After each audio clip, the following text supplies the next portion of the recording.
Salutations everybody, it is Matty here today with my hot take on Battlefront 2's beta. There's been a lot of talk surrounding this beta, for better and worse, and most of it's been about the microtransactions. Now I made a whole video on this very topic and more, so go ahead and check that out in the link in the description down below, because I'm going to mainly be talking about the game itself in this video here today. Let's start off with switching back to classes. This was a great idea, not only because it heralds back to the days of classic Battlefront, but also because it brings about team play, which is something Battlefront 1 sorely lacked. Staying near an officer is so important if you want to build up streaks in this game, as they can give you unlimited cooldown on your blasters or bonus health. They can also slap down a turret to help you out in combat, or you can be a heavy and hide behind the shield, or switch that shield out for an instant impact nade. Perhaps you're feeling more aggressive with the assault class. You switch out to the Vanguard, which actually uses the Transdotion shotgun, which got me so hyped. Haven't seen that thing since Republic Commando, but still, you can go gung-ho with that. There are a lot of options for your class build outs, and I really like that a lot. Some of it does stem off the star card system, which I have issues with in general because it just doesn't encourage new players. So that's my only complaint about this game really at this moment, is the star card system. It squishes the ability for new players to come in at any point after launch. Regardless, let's move on and talk about the new mode added to Battlefront 2, which is Galactic Assault. It's a big team mode that focuses around whether you are the clones taking out the MTT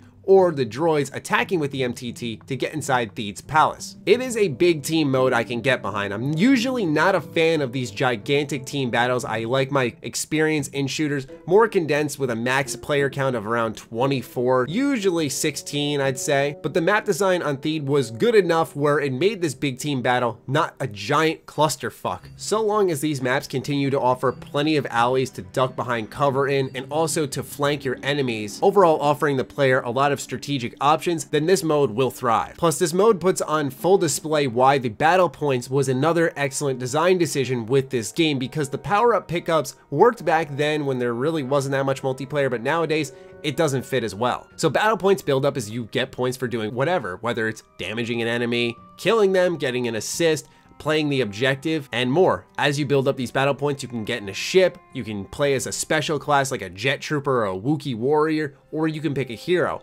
Now, some people will end up hoarding these points to always play as the heroes, and then by the end of the match, you're going to see 5 heroes in a row, but I didn't really have an issue with that, because heroes, while they are incredibly powerful, if you work as a team, you can take them down, because they're not God. Essentially, what this system does is rewards the player who is playing the best and playing the objective as well. I was at the top of the scoreboard despite not having too many kills because I was playing the objective. There's also Starfighter Assault, which, while I'm not very good at it, holy goodness, this is Star Wars. I felt like I was in the freaking movie. It reminds me of when I saw a picture of Darth Maul, actually, and I showed my brother and my mom this picture and said, game or movie? And they said movie, and I said, guess what? It's game. Starfighter Assault is the epitome of that exact moment for me, because it all feels like I'm in the movies. The sounds, the sights, everything. So while for me it's not the most fun mode to play because I'm not that good at it, and I never really liked the ship combat even in the old Battlefront games, this mode was sort of like a dream come true, and I would love to see it in VR. Lastly, there's Strike, which is a more condensed version. 16 players face off against each other. You have to pick up the artifact, bring it to the rendezvous point. It's the rebels, it's the First Order, so you get to see new types of weapons, new types of special classes, and I like this mode a lot, although this is one of the more imbalanced modes because the advantage definitely goes to the rebels, at least on this map. So I think this mode will need some tweaks, but regardless, it's a really fun time. It's not just the big fundamental changes to Battlefront 2 that I like, but also the little details they added, the creases in the character armor, the jaw-dropping architecture in the levels, how they bring Star Wars to life in this game,